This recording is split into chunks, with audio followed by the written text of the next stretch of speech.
The often there is a history of trauma in the etiology and pathogenesis of so-called arthritis, but most likely the trauma that is talked about is a result of the degenerative process, making certain joints easier to be traumatized rather than vice versa. On the other hand, people that have extreme regular trauma to a joint, like football players, they can be expected to get arthritic changes in the involved joints, much more readily than somebody that had a joint that wasn't exposed to constant trauma. The main and earliest and most consistent pathogenesis process in degenerative arthritis is an erosion of articular cartilage. And if you remember from our original model here of your classical steel joint, the blue cap is the articular hyoid cartilage. It's uniform, it's healthy, and the main pathologic process in osteoarthritis, certainly the earliest process, but the progressive process, although there are other things, is an erosion and thinning of this articular cartilage. There's a lot of other features that are secondary to that, but if you want to remember forever, the main pathologic process in osteoarthritis is progressive erosion of the articular hyaline cartilage. Because of that, if you look at x-rays generally of arthritic joints of various places, one of the main things that the radiologist is looking for is narrowing of that little loosened area between the ends of the two bones, because if it's narrowed, that means that the cartilage is narrowed. Very often you'll hear the term eburnation, mostly used by pathologists. In fact, the word is almost exclusively used in medicine in the field of osteoarthritis, and that usually means with the erosion and disappearance of the articular cartilage, the underlying bone can be seen, and usually it's very hard, it's very dense, it's very sclerotic. These changes show up on x-ray also, and it has kind of like an ivory-like appearance, ivory. So eburnation means conversion of bone into an ivory-like substance. Sometimes, and often, as a matter of fact, you'll hear the word osteophyte, which means a kind of a lipping of the bone, almost like an osteochondroma, where with sclerosis and degeneration of the cartilage and bone, you're actually having some little blebbing deformities of the surrounding bone, which look like, little tumors in a way. And if these little tumors happen to break off freely into the synovial-lined joint space, you'll also hear the word joint mites, which are freely broken off osteophytes into the synovial space. Clinically, we know that there's pain, we know that there's limitation of motion, and this is the clinical expression of these. So these are the four classical things that we talk about for all diseases. Here's a really, really nice diagram, and it's going to explain the pathology as well as the radiology. If you look at the left part of this classical joint, we could see a uniform synovium, which is black. We could see a capsule, which is also thin and uniform, which is gray. We see a uniform hyaline articular cartilage capping each end of the bone. And we see that the bone underneath this cartilage is uniform also. Now, here are the changes that happen in osteoarthritis. And remember, the earliest and main thing is the erosion of this articular cartilage. So it's no longer uniform. It's no longer thick. It could be thin. It could be eroded. It could be gone, exposing the underlying eburnated bone. On the basis of that, the bone underneath it is generally more sclerotic. Because it's more sclerotic, you can see little cysts as well, what they call cyst formation in the bone. You can also see that the synovium is thickened, mostly due to fibrosis because process. And in addition, the joint capsule, which is also dense fibrous connective tissue overlying the synovium, is also thickened as well. So these are the common features that we see. They can all be seen in some way or another, either radiologically or pathologically. But remember, Don't get confused. The main feature of osteoarthritis is erosion of the hyaline articular cartilage, mostly due to degeneration of the cartilage. So here's some pathology and radiology pictures. You look at this x-ray of the knee. Do you see where these two arrows are? The bone is not only a little more sclerotic right underneath the space, but there is a narrowing of the space between the two bones, which means there's narrowing of the cartilage, because the cartilage is the only thing that gives lucidity between the two bones. If you look at the exposed joint, could very well be from a surgery, because it looks like there's still clamps on it. But you see how there is not only erosion and thinning of the cartilage here, but it looks like it's almost absent over here. In addition, not only can you see in this pathology specimen down here in the southwest that the cartilage, which is normally thick like here in 3, is practically gone when you get to this part, and underneath it you can see little spaces in the bone, or what they call subchondral cysts, because they're underneath the cartilage. And up here you can see general deformity. This is a osteoarthritis of the spine. You can see some general weakening of the bone and loss of bone substance, making these vertebral bodies a little bit more easy to be deformed. Here's another x-ray of the knee. Once again, a relatively normal cartilage thickness on the left and almost absent cartilage here on the right side. The bone scan will show nothing more than generally hot spots within the joints, because there's increased osteoblastic activity because of the pathologic processes going on. But in general, unless there's one particular joint that is particularly severe, an elderly person with a history of arthritis will show up as in a bone scan as being a general symmetrical pattern of increased uptake within the joints. And if you didn't see a million bone scans like I did this for a living, you can tell that these joints are just a little bit more hotter than they should be, especially in the areas where you see the arrows. And of course, they're symmetrically hot, don't they? Another thing you can see in this hip over here is almost complete loss of the articular cartilage. It's almost looking like there's like bone right up against bone, and the so-called subchondral bone, which is really a misnomer because there's hardly any cartilage left here, is really more sclerotic, and that's why it's denser. Often in the fingers and the extremities, they'll use the term Heberden's nodes, referring to of the distal interphalangeal joints. So this swelling that you see here and here and here, these are Heberden's nodes. Now, of course, I know what you're thinking. You're thinking, well, the proximal interphalangeal joints look a little bit funky too and a little bit swollen. Yes, that's true. But classically, the DIP joints are swollen as osteoarthritis, and they're called Heberden's nodes.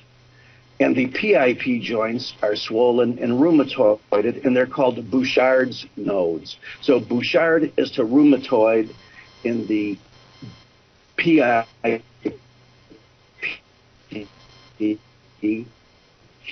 to osteo in the DIP. Here's some more peaks at joints. These are probably arthroscopic views in which you can see erosion and granularity of the cartilage. This is looking at arthritis now from a wide variety of points of view. I think that's generally a good general overview for osteoarthritis, which is the single biggest, commonest, most overwhelming, almost universal type of arthritis in the entire world. So let's move on to the second biggie. If you get to be 95 years old and they ask you to give the differential diagnosis of arthritis, you'll always remember these two because they're the biggest, and everything else is always smaller. Rheumatoid arthritis is number 2.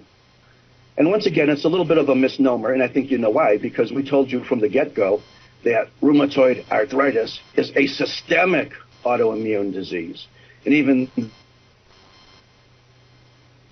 though rheumatoid arthritis, it's really a systemic disease. And you see many changes in skin and blood vessels and lungs, but primarily it's the joints.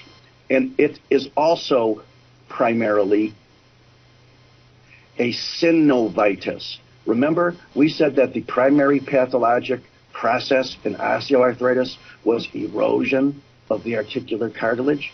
Well, the primary pathologic process in rheumatoid arthritis is inflammation of the synovium. And I want you to really have a good understanding of synovium. Remember, synovium lines every synovial joint in the body. That's why they're called synovial joints. Synovium lines the joint and produces a fluid called synovial fluid, which acts as a lubricant and a buffer within the joint. Synovium also lines bursa, which are synovial line spaces, which are not in direct connection with the joint space. And also remember, synovium also overlies many of the tendon sheaths that are even crossing over joints as well. So synovium is in a lot of places. And, you know, you may remember this from histology, but what we call synovium is not really one cell, it's really two. There's one cell which we can call a fibroblast, because it is a fibroblast, and these are the spindly cells right underneath the more epithelial-looking cells. So the epithelial-looking cells, to confuse matters even worse, are macrophages. And they may look like epithelium, but they're really macrophages. That's why they're often called epithelioid macrophages. And these macrophages do what all macrophages do. They do immune surveillance. They keep the lining clean. The actual synovial fluid, which secretes the main proteins of joint fluid, hyaluronin and lubricant, are actually these more spindly-looking cells underneath it. So that's the synovial intima, or the actual lining. And then there's usually a little bit of loose connective tissue or fat underneath, and that's called the subintima. So have a very, very, very good, clear idea for what synovium is. It's two kinds of cells. The macrophages look like epithelium. The fibroblasts are little spindly cells underneath. And the fibroblasts are the ones that secrete the ground substance. And then you have a little bit of connective tissue. That's true for synovia anywhere in the body, no matter what synovial joint it's in, no matter what bursa it's in, or no matter what tendon it happens to be overlying as well. So what is rheumatoid arthritis? Rheumatoid arthritis is synovitis. It's a progressive synovitis. It's an autoimmune process. So, as you might guess, when you look at that synovium, like we saw here, normal synovium, let's say that you saw that synovium now infiltrated with either acute or chronic or both inflammatory cells. Well, that would be synovitis, wouldn't it? So, it's a progressive synovitis. And not only can it involve the synovium at first, but eventually it can be destructive of the bone and create these fibrous thickenings called pannus. It can activate the osteoclasts to dissolve the bone as well. Because it's a true arthritis and it's a true inflammation, you have hyperemia. You could have these little fibrous nodules.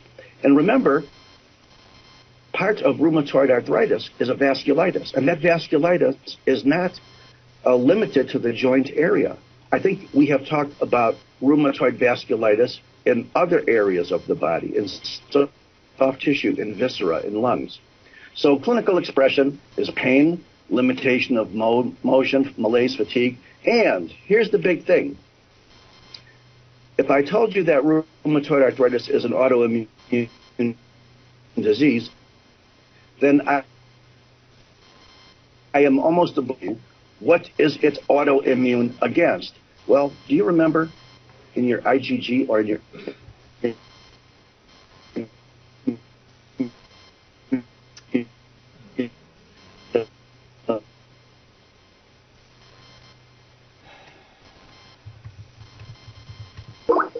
Hello. Hello. Do we have everybody back now? I don't know. Something happened to John's audio. Yes, I'm back. Yes. Okay, great. How long ago did I you were talking about IgG, and that was the last I heard. Okay, good.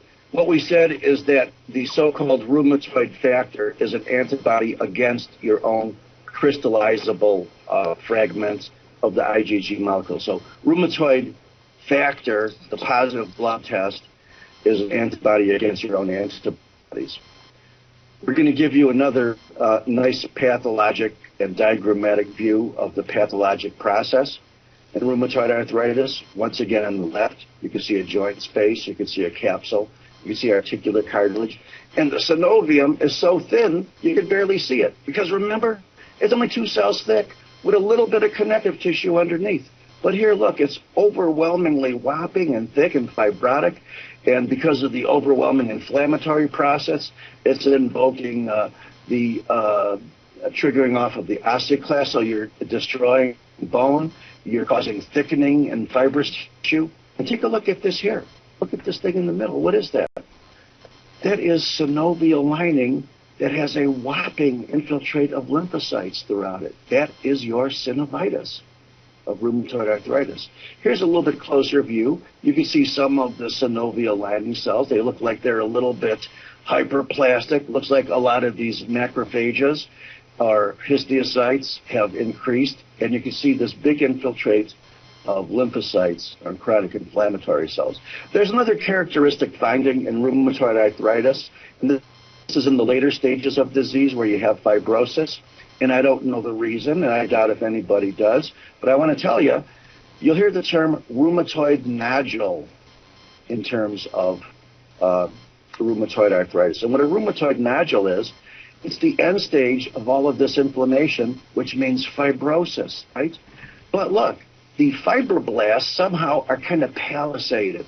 They're almost lined up in a row around the edge of a fibrotic nodule. And this is a classical appearance. And can I tell you something? When you see these palisading fibroblasts surrounding a fibrotic nodule, I can't think of anything else in the body it could be. The funny thing about rheumatoid nodules, besides the fact that they're the fibrotic natural outcome of this whopping chronic inflammatory process, is that sometimes you can find them in places where there aren't even joints, like the lung, you know, like the liver, like viscera, you know.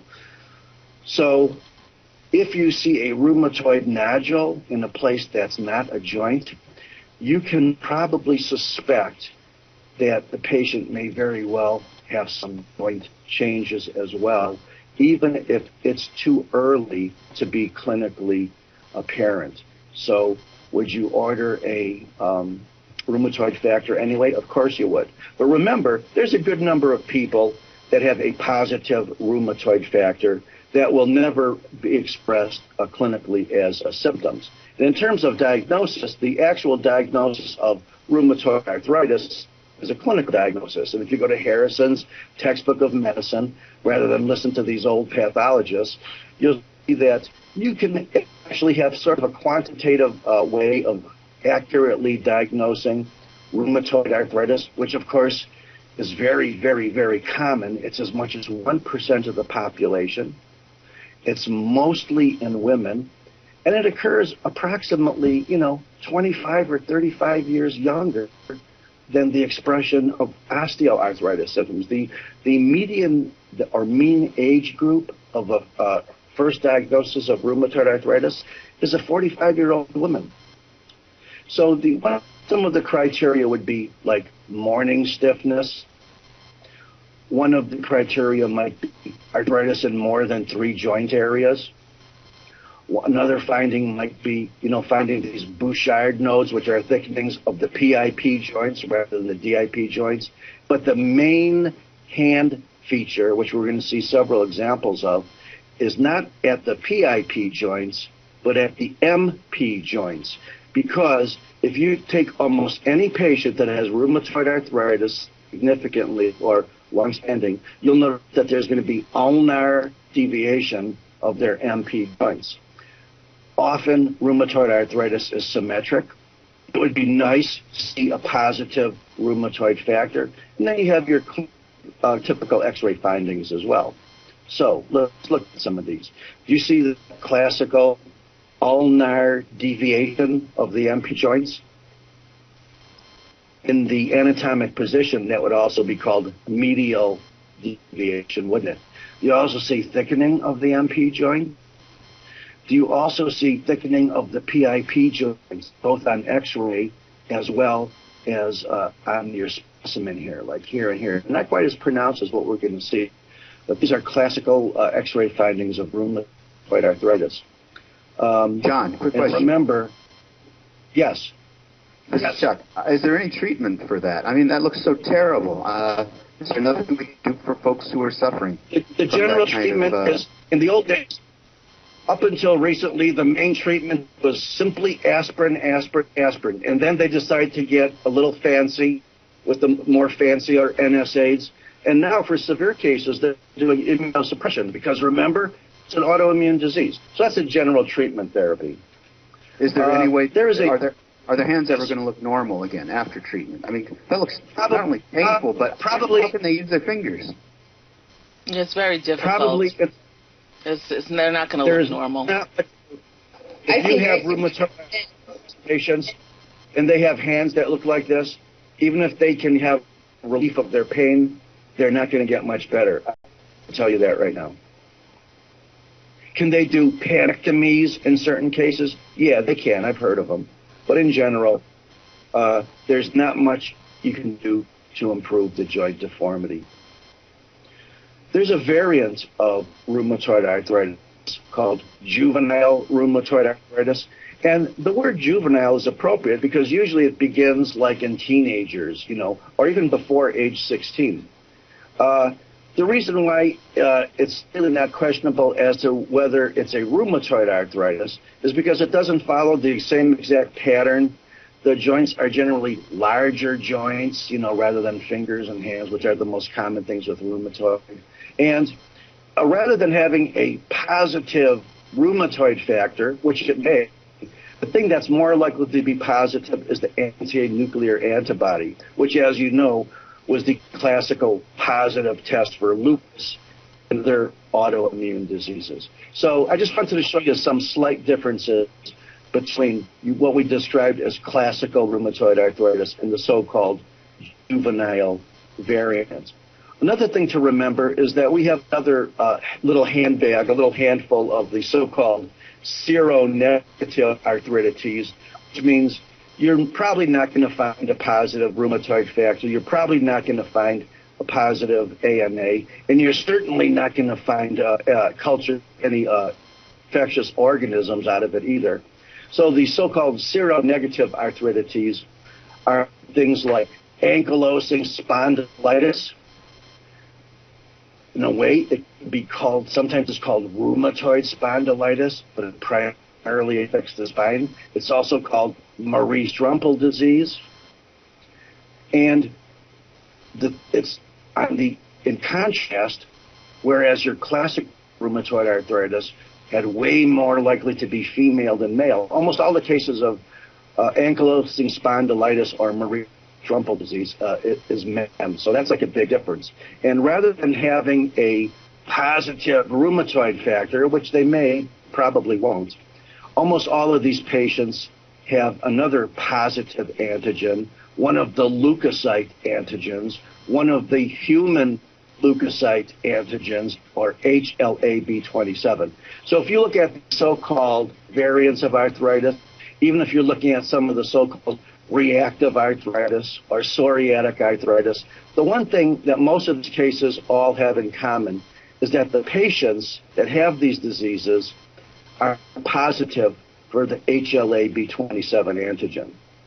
But remember, just because you have a positive HLA-B27 antigen, that's not going to mean you have an arthritis or even any disease, because there's a certain number of people that are just positive for that particular antigen. But the people with these variants of arthritis, like ankylosing spondylitis or progressive fibrosis of the spine, or your so-called reactive arthritis following infections, or your psoriatic arthritis, the people that have arthritis secondary to psoriasis, frequently are positive for the HLA-B27 antigen.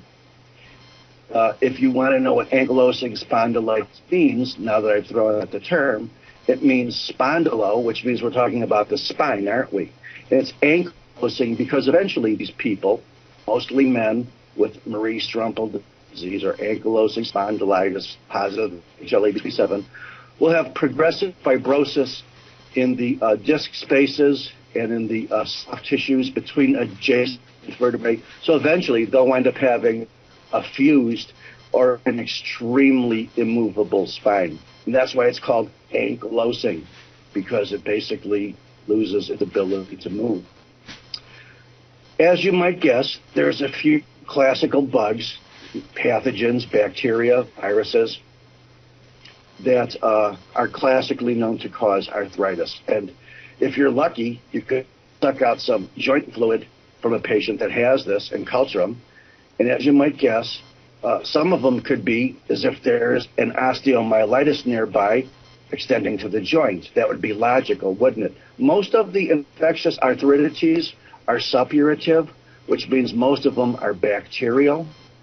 And, gonococcus, we all know that it's a common cause for a urethritis, but it's also probably worldwide the single most common organism for causing a suppurative arthritis as well. Staph can do it, suppurative, right? Strep can do it, suppurative, right? H. flu can do it, suppurative infections. Even E. coli and salmonella, especially in sick. So as you may have remembered, when we talked about sickle cell disease, we said salmonella was the most common cause for osteomyelitis in patients with sickle cell anemia. Well, it's also the most common cause for an infectious arthritis as well. But as you might guess, it's probably going to result from an extension of an osteomyelitis. And of course, it has all the classical signs of arthritis, and it has the cardinal signs of inflammation in general. Heat, redness, swelling, and pain, as well as the systemic signs like fever, like increased white cell count, like increased sedimentation rate, and all those other lab tests that we saw, they're indicative of general systemic acute inflammation. Remember, TB can affect the joints. Remember Lyme disease? We said it was caused by a spirochete called Borrelia burgdorferi. We said that it was spread from a tick.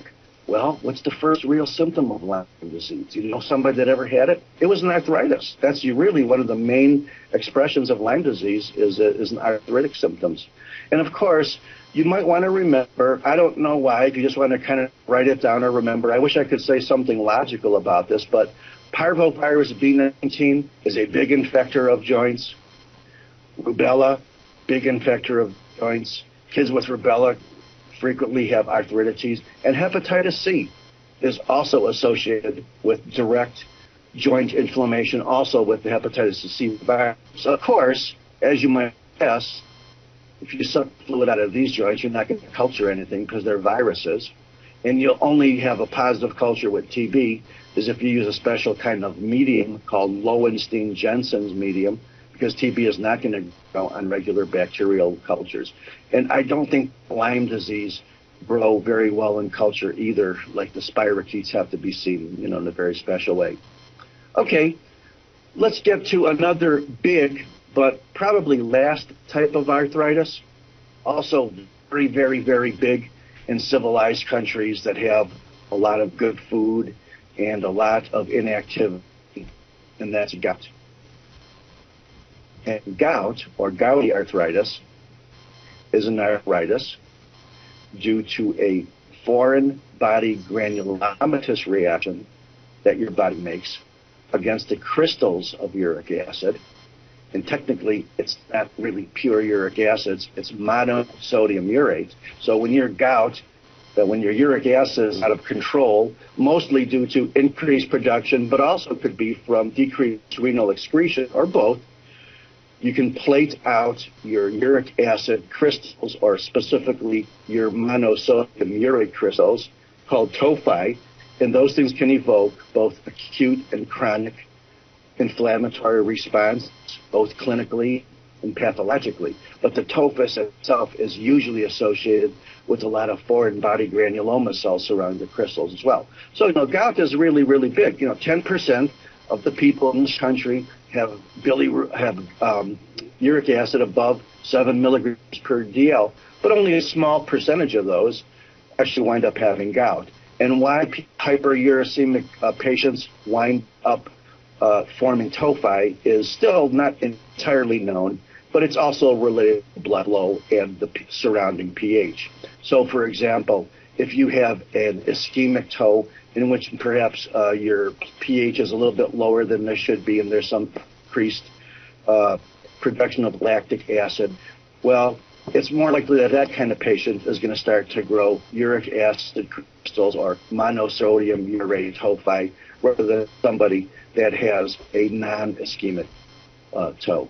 This chart is generally very simple because it tells you that most of cases of what we call gout are due to overproduction of uric acid with a normal excretion. So these patients have normal kidneys and they're normally excreting it, but the overproduction. That's most of the cases of gout. In a few cases, they have increased excretion, but they still have enough overproduction to have gouty changes.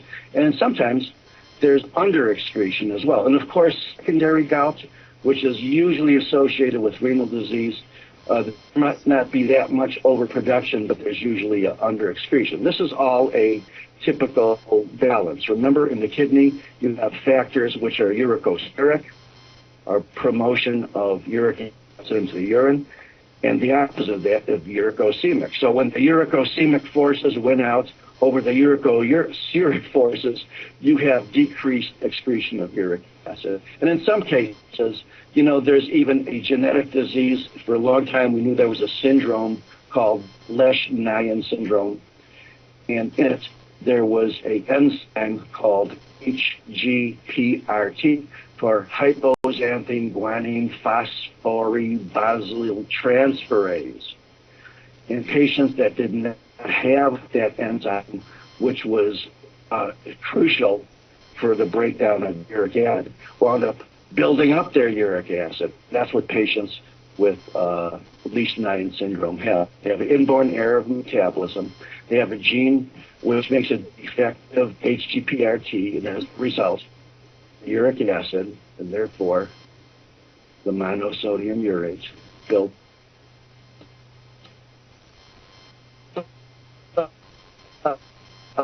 heavy alcohol into alcoholics have. I didn't hear the gout at all. Are you hearing me now? Now I hear you, but the gout, like slide 100, I didn't hear anything from slide 100. Oh, I think we're on slide 103. Yeah, 102 or 102. Right. The Okay, end well, of where do I start, folks? Where do I start? Where do Yeah, you 103. Yeah, the inborn error of metabolism. That's where we are. Here, Margaret. Yes. Where should I start? Inborn errors of metabolism. What number is that, Margaret? That's 103 at the end of the chart. Classifications of gout. Oh. We well, did primary, and then we're on to secondary. Forget about numbers. Give me the name of the slide. What does it say on the slide? Classification of gout, clinical category, metabolic defect. Good. There we go. For you, it's 103. For me, it's 101. Okay. We said most gout is primary. The etiology is unknown. It's due to overproduction of uric acid, most of the time with normal excretion of uric acid. Sometimes there's a known enzyme defect, which is an acquired HGPRT enzyme deficiency. The secondary gout is often secondary to renal disease or secondary to conditions in which you have increased turnover of purines, which you know are the precursors to uric acid, like the leukemias. In a relatively rare sex-linked situation, there is a complete absence of HGPRT, which is the enzyme hypoxanthine guanine phosphorybasyl transferase, which is involved in the metabolism of uric acid. And the absence of this enzyme, which means there's going to be overproduction of uric acid. Okay, what kind of people get gout? Older people get gout.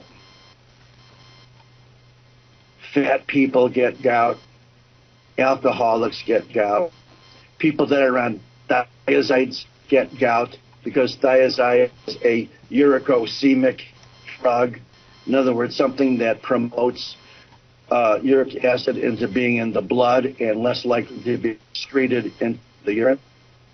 And we also talked about a clear-cut genetic syndrome, an X-linked situation, and an absence of the HGPRT enzyme. Okay. What are the features of gout? He's talked about tophi, which is the production of uric acid granulomas and the reaction to them in the joints. But you can also have stones and micro uric acid crystals in the kidney as well. I don't want anybody talking in the Jonas window. If I hear one more click in the Jonas window, you're flunking. Okay, so here's a tophus. You could see kind of chalky-like fibrous builds up of material in the region of the joint space. You can see microscopically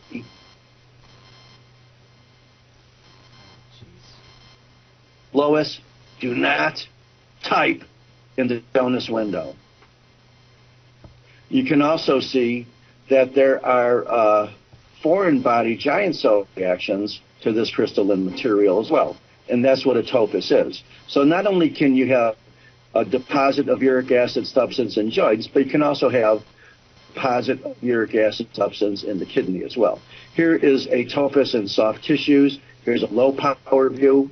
Here's a high power view. You can see the uric acid crystalline material. You can see giant cells surrounding it. And you can also see a general fibrous reaction with inflammatory cells as well.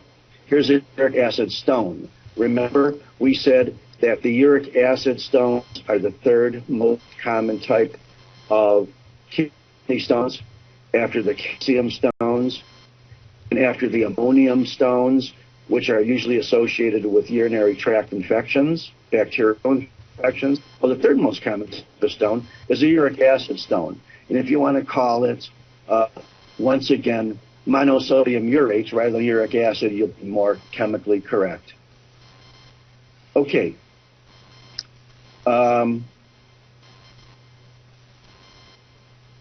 What else is gout associated with? I know this is going to sound crazy, but gout looks like it's one of those diseases that is just so much associated with common things. There's a strong link between gout and atherosclerosis. There's a strong link between gout and hypertension. So really, I think if you have concluded that the body's inability to excrete uric acid properly is just related to everything associated with aging, you can probably assume right. I bet you're thinking, well, it's probably associated with diabetes too, isn't it? Well, of course it is. But let's talk about another situation called pseudo-gout. And in pseudo-gout, rather than the buildup of monosodium urate crystals in joints, there is a condition called CPPD, also called pseudo-gout, also called calcium phosphate deposition disease, or CPPD, in which the buildup of crystalline material is not monosodium urate, but it's calcium pyrophosphate. However, clinically, it can look a lot like gout, and very often the doctor doesn't know if the patient has real gout, which monosodium urate, or whether it's pseudo-gout, which are calcium phosphate crystal. And the way you solve that question in the lab, which is a common lab test, which pathologists do all the time, is to take those crystals in the fluid and put them under your microscope and then use a polarizing filter. And all I'm going to say is that biurate has a complete opposite polarization pattern than pyrophosphate. In other words, if one crystal is blue horizontally but yellow vertically, then the other one will be the opposite. Even though this is kind of a mind-boggling thing, you often have a control. For example, if I'm looking at a control and I know that horizontal blue and vertical yellow is sodium monosodium urate, then I know if something's yellow horizontally and blue vertically, that would have to be calcium pyrophosphate. That's the only point I wanted to make. We're done with arthritis, folks. I'm sorry for all the interruptions, and I'm sorry for losing my cool and using a lot of bad words. But that's the way I get sometimes when all these things just are, crashing down. Let's hope that we can finish the rest of the class here today in peace and no more horrible interruptions. There's only a few things left we have to say about joint tumors. And once again, if you go back to what we talked about when we talked about synovium, we generally say that tumors of joints are tumors of synovium. So if you remember, we said synovium was basically two cell layers. One of them was a fibroblast and one of them was a macrophage. And the macrophage looked like epithelial cells. And there was a little bit of connective tissue underneath. Well, it's those two cells which, if they proliferate, form the tumors. And most of the time, they're benign. And most they look spindly. And most of the time, they look like beautiful giant cells. So let me show you something. Here's the most obvious so-called tumor of synovium. It's not really a tumor because all it is a weakening of the synovial sheath of the tendon. So if you knew somebody that had a ganglion, often seen in the wrist, because there's a lot of tendons there that are left by synovial sheaths, sometimes the sheath is weakened and it has a buildup of just gelatinous joint substance. Remember, the things that are made by those fibroblasts, and it can form a cyst. And you can take this cyst out surgically, or you could stick a needle in there and suck the goo out. I've even heard that people say, well, if you whack them with a book, that works pretty good too. Anyway, this is your run-of-the-mill ganglion. A ganglion cyst is not really a tumor. It's just a cystic degeneration of a synovial-lined tendon sheath. On the other hand, the most common type of tumor of synovium, a benign tumor, called a giant cell tumor. And the reason why it's called a giant cell tumor is because they have a lot of multinucleated giant cells. And if you're guessing, could these multinucleated giant cells be macrophages like we see in TB and myelomas and blah, blah, blah? The answer is yes. Because if you remember, the lining cell, one of the main lining cells of the synovium is a macrophage. Another name for the giant cell tumor, or something that's very, very closely related to, is another synovial proliferative disease, also often with giant cells, called PVNS, or pigmented villonodular synovitis.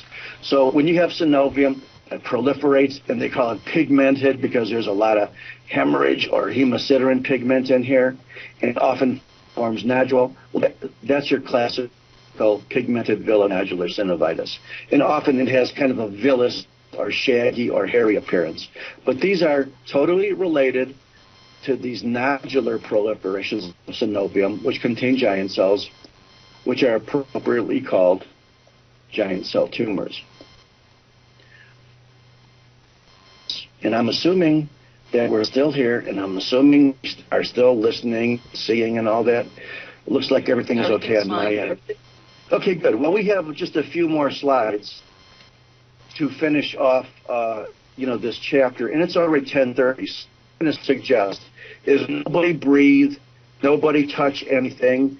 We'll have Isla play a couple songs. Let's take a 10-minute break, and then we'll finish off the chapter on soft tissue as the third part of the discussion for orthopedic pathology.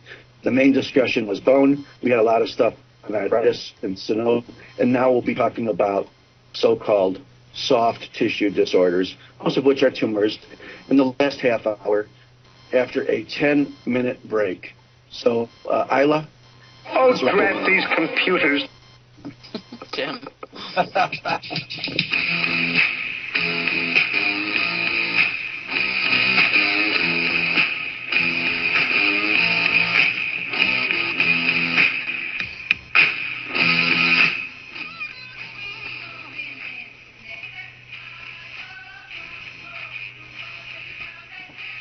I said a lot of bad words.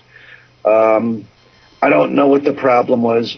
I think that, Margaret, if we continue with our no visitors policy for the next 3 or 4 final classes, and we just play it cool like we always did, we will continue our fun and clarity and feel like we're getting a better than classroom education. Yeah, I advise I advise the visitors to go to the dim reflected room, so that shouldn't affect the Skype, and they can hear if they like. Okay, good. Well, maybe that's what we should do in the future. Send the visitors to the penalty box. We'll call it Jim's penalty box. Okay, we did bone, we did joints, and we're going to do the third part of what is generally considered to be orthopedic pathology, and that's this concept of soft tissue.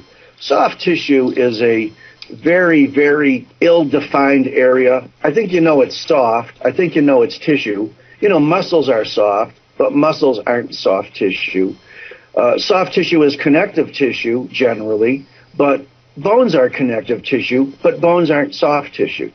So how would we define soft tissue? I think we'd probably define soft tissue as tissue which is composed of the basic non-bone portions of mesodermally derived tissue, like fat, like smooth muscle, like fibrous tissue, like blood vessels.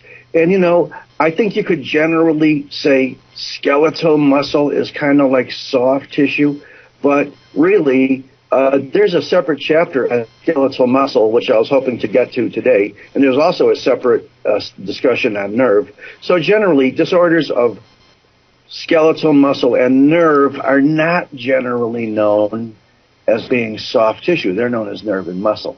So make a long story short, if you kind of remember from all the stuff we're looking at, everything that looked like either fat or fibroblasts or blood vessels is in the realm of soft tissue. And for the most part, you notice I am automatically jumping to tumors. I'm not talking about degenerations. I'm not talking about inflammations. I'm talking about tumors, because most of the conditions associated with soft tissue are proliferative conditions. And even if that proliferation is on the basis of a non-clonal proliferation of some kind of tissue, it's still called a tumor, even though a lot of them aren't really tumors. And the classical example of that would be an overgrowth of scar tissue, like a keloid. Well, can you call it a tumor? Of course you can call it a tumor because it's a bump. But is it really a clonal neoplasm of fibroblasts? No, it's not. So there's a big gray zone in between what is truly a tumor and what isn't. And the fact is, I don't really care, because we're generally going to be talking about soft tissue tumors.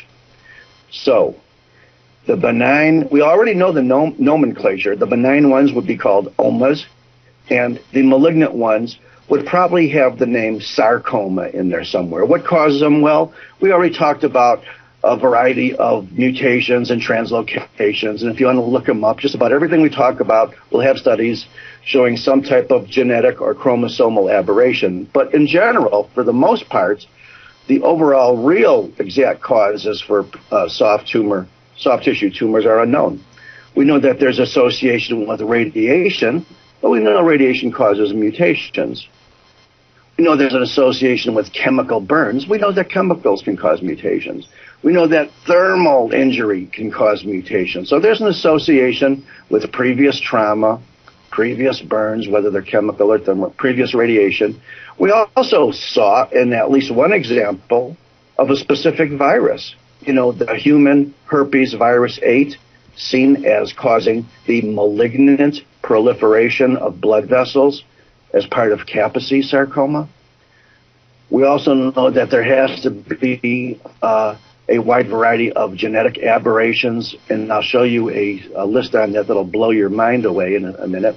And sometimes these things are purely incidental, And sometimes they're parts of recognized syndromes. Here, let's take a look at this horrible thing here. This was not meant for you to memorize. If you do, you know, you're a sadist or a masochist, I guess. But take a look at a lot of these soft tissue sarcomas. Now, in this case, these are the malignant ones. Whether we're talking about an Ewing sarcoma that's not derived from bone, or a liposarcoma, or a malignant proliferation of synovium, called the synovial sarcoma, or a malignant proliferation of skeletal muscle, called a rhabdomyosarcoma, or a certain type of chondrosarcoma, or in general, almost all of these sarcomas at one time or another have been associated with very specific cytogenic abnormalities. In some cases, or in most cases, it's a translocation between two various chromosomes. In some case, even if there is a translocation, there's also been noted to be specific mutations of regulatory genes as well. And here we have the list of that. I don't expect anybody to memorize this because I don't even know it myself. That's just as a reference or an example to show you that there's a lot of specific translocations and mutations that are associated with a lot of these malignant proliferations of connective tissues. Now, let's talk about, in general, what the pathologist and your clinician are concerned with when you examine a soft tissue tumor. Well, first of all, because they're almost entirely derived of mesenchymal or connective tissue or fibroblastic-like cells, almost all of the cells are described as spindly or fusiform. You know, they don't look epithelial. They don't look glandular. They generally look like connective tissue. Sometimes they could be in the deep connective tissue. Sometimes it could be very superficial. Superficial to me usually means right underneath the skin. Superficial to me means perhaps palpable. One thing that is very, very important is the concept of mitoses, okay, mitotic figures, especially with some smooth muscle. But almost in all the other soft tissue tumors, one thing that's critically important is to examine multiple high-power fields. And if you see approximately one or more mitotic figure per high-power field, there's a way of quantitating this. You can be very, very suspicious that this is a sarcomatous or malignant process that will metastasize into the blood vessels, appear in the lungs, and maybe have the patient present as shortness of breath. Okay, it's also very important to stage these tumors in terms of what their extent is. That's much more important of how pleomorphic the cells are or how many mitoses there are. It's also important to do markers. For example, if it's a spindly tumor, you still don't know whether it's smooth muscle or, let's say, histiocytic origin unless you do a specific marker for the antigens on that particular type of cell. Another thing that is very important, especially from the medical legal point of view, is that if you get a diagnosis of a soft tissue tumor from a pathologist, even if he's a good one, almost always is that sent out for another opinion, because this is the one area of pathology in which pathologists have a great fear that they're going to miss something. And the best way to protect yourself from that fear is to send it out to a major big university where there's an expert in soft tissue tumors, and he could confirm or perhaps help you in establishing the correct diagnosis. So, having said that, let's look at the different kinds of soft tissue. Well, we know that fat is a soft tissue, right? So, here's a little nodule of what looks like normal appearing fat. This is normal appearing fat from your histology book 101. And here is the fat seen inside of a benign fatty tumor called a lipoma. It looks exactly the same, doesn't it? So what I'm trying to point out is that if you showed a lipoma to a pathologist and you told him it was normal fat, he'd probably believe you. On the other hand, if it was a liposarcoma, which you see here on the right, You might still see some remnants of something that looks like fat, like these little vacuolated spaces. For the most part, you'll see cells that have bigger, darker, more nuclei, plus all the other regular signs that this may be a malignant. And remember, the only difference between a lipoma and normal fat is usually lipomas are pretty well encapsulated and have just a little thin membrane of fibrous connective tissue around them. And as long as we talked about fibrous tissue, let's move on to fibrous tissue. Tumors of true fibroblasts are very rare. You notice I have very rarely used the word fibroma during this course. There can be proliferations of fibrous tissue, and if you want to call those fibromas, you probably can, especially if they're benign. If you want to call them a reactive fibrosis, you can.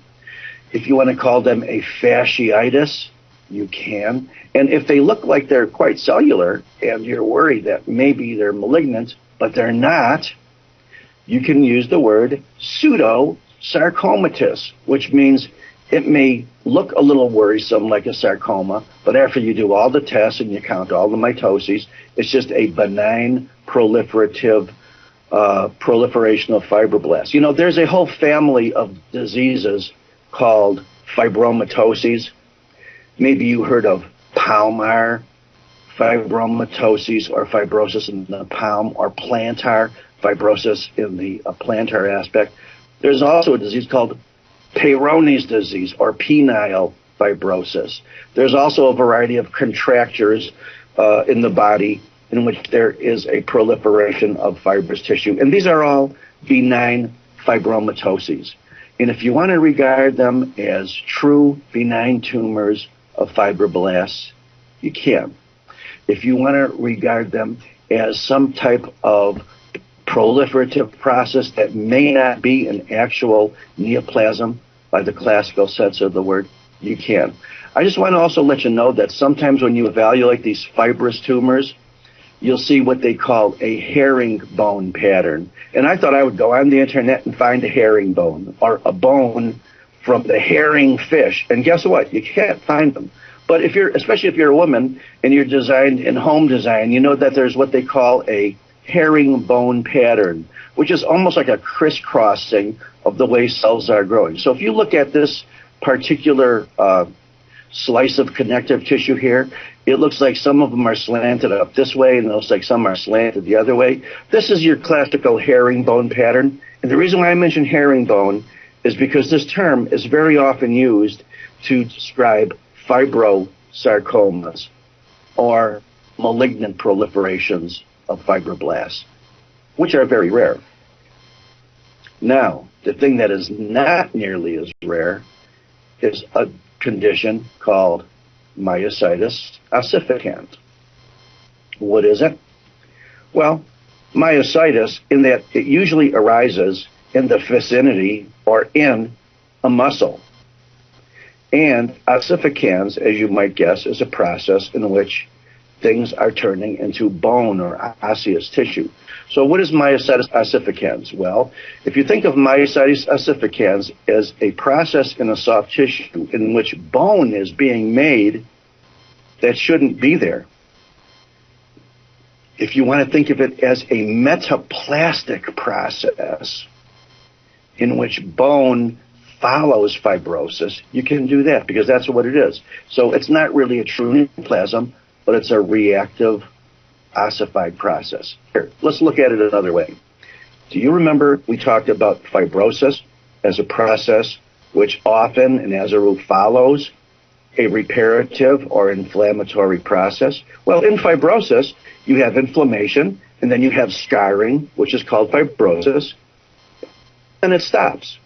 You know, maybe the scar may retract a little bit, but it doesn't go any further than fibrosis. Can you sometimes see calcification? No, I guess you can. But in osseous metaplasia or myositis ossificans, you see inflammation, you see fibrosis, and then you see the development of ossification. And if you examine the bone, it looks like normal bone. You don't have to worry about it being malignant bone. So, myositis ossificans is a process in which we have ossification following a normal reparative inflammatory process. Okay, let's talk about the fibrohistiocytic tumors. And if you remember, we've already talked about this with skin. We said that in skin, a proliferation of the spindly cells in the dermis, connective tissue, is generally termed a dermatofibroma. We also called it a fibrous histiocytoma. It has a certain feature. It has fibroblasts. It may have a few blood vessels. It may have a few inflammatory cells, but generally it's a benign proliferation of histiocytic spindly cells. And because they're spindly, that's why it's called a fibrous histiocytoma. There's a condition by which this process can look quite atypical, but it's not malignant.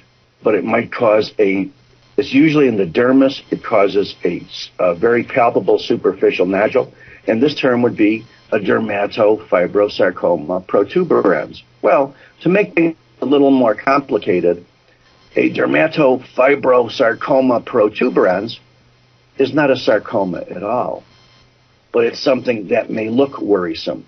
If, on the other hand, you have all of the obvious features of malignancy, the extreme pleomorphism, especially the mitotic figures, then you can predict that this tumor will metastasize. It will behave as a true sarcoma, and the term for this is a malignant fibrous histiocytoma. So, because I haven't confused you enough already, let's summarize this.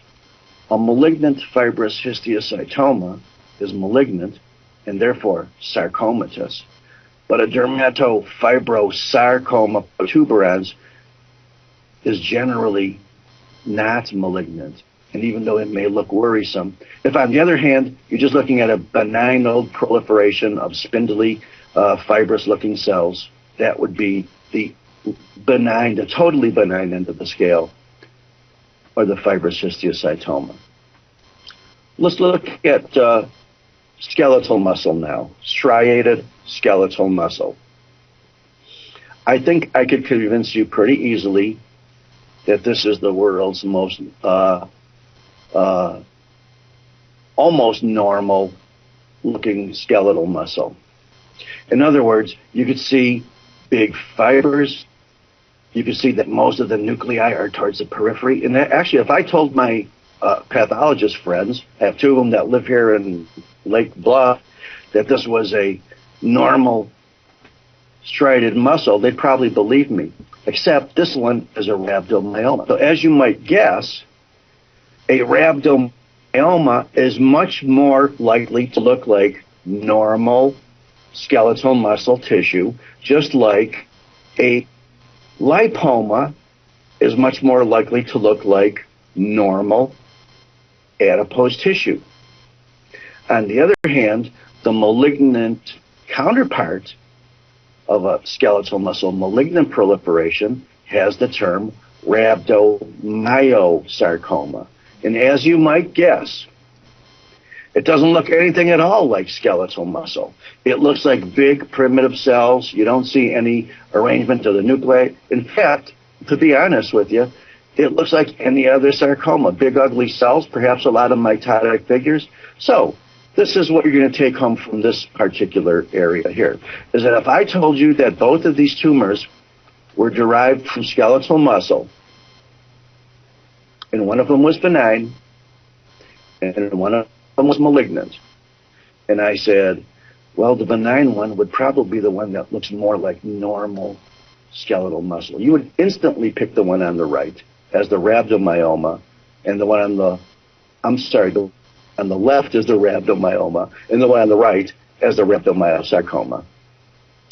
Okay, let's talk about smooth muscle now. Smooth muscle is soft tissue.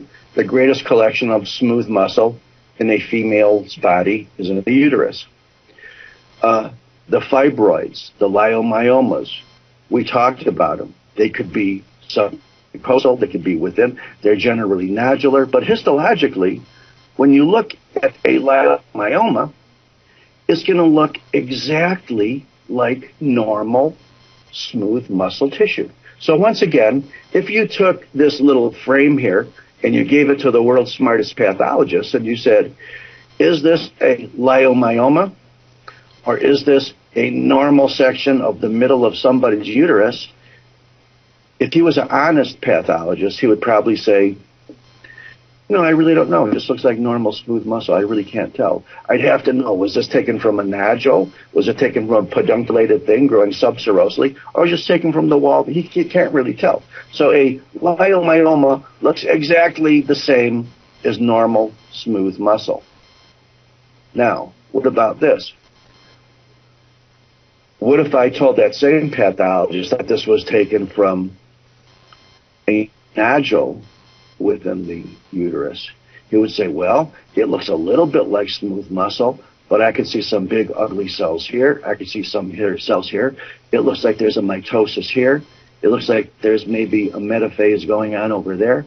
So he would be suspicious that this was a leiomyosarcoma, and indeed it would be. And remember, my job is not to teach you how to differentiate benign from malignant. That's something that comes with many years of experience, and you still may be wrong. And even if you are smart, you're still going to wind up sending it to your friends anyway. So what I'm going to say now is just yada, yada, yada. The same thing goes for all the other types of smooth muscle or connective tissue you could think of. A benign tumor of blood vessels, hemangioma.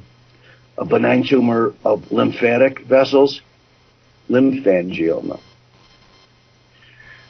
A benign tumor of endothelial cells, hemangioendothelioma.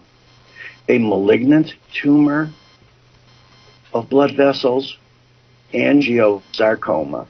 In addition, there's a couple of items here, like, for example, you might hear the word hemangiopericytoma.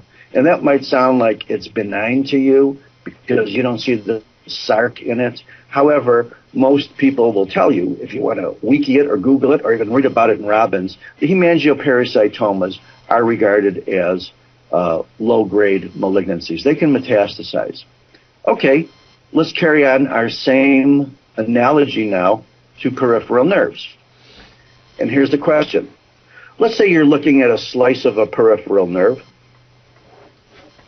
and you see the cross-section of the nerve, and you see some nuclei within that nerve.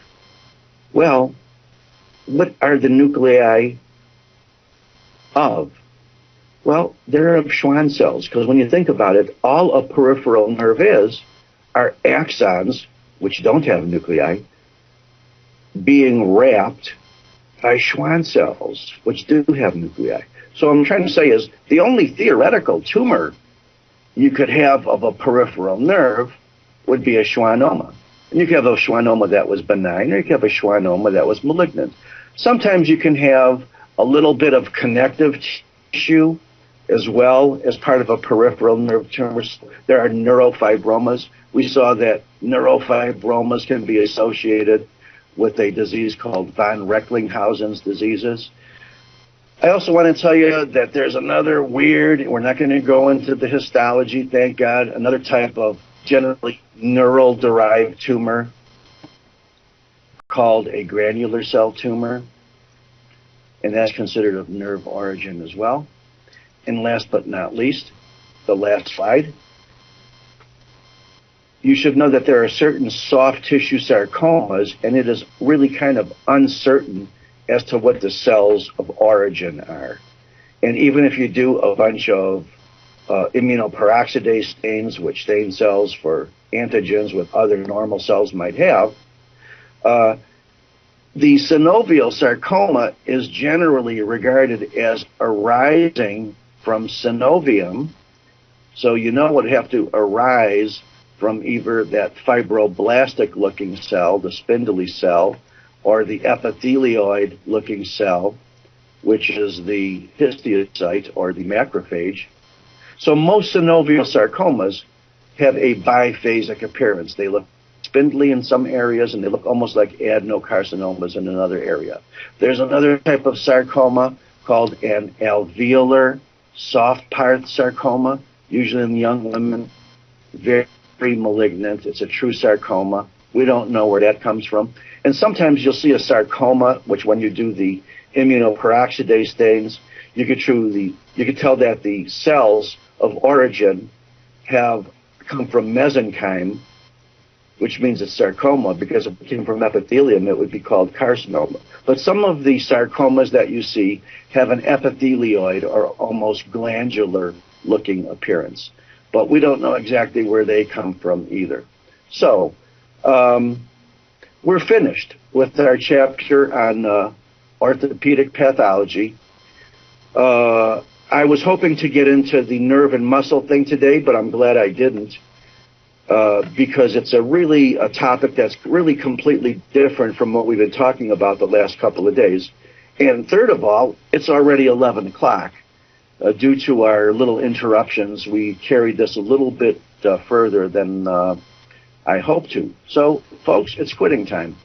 I really want to apologize again for my frustrations. I normally don't react like this, but I hope that the steps that we take in the future will be because every time there's an interruption, you're being cheated.